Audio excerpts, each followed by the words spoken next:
Hey everybody, my name is Alejandro Solorio and I'm here to show you how to install and set up your single push panic button. So this sensor comes with our key ring here so you can wear it around your neck or anywhere you desire.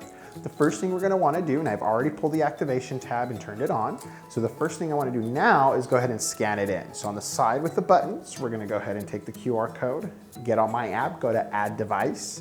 I'm going to scan it in. Excellent. I'll fill in the details in just a second.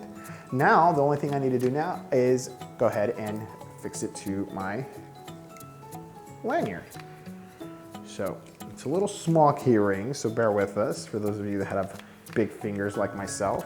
Awesome. So now I have it on, I'm wearing it, and I'm able to walk around the area where I need to walk around in case there's an emergency. I can come in and just press a button, and as soon as the light blinks, it'll go ahead and send that signal and notification either via text message or email to whomever it is going to be alerted. Great. Stay safe.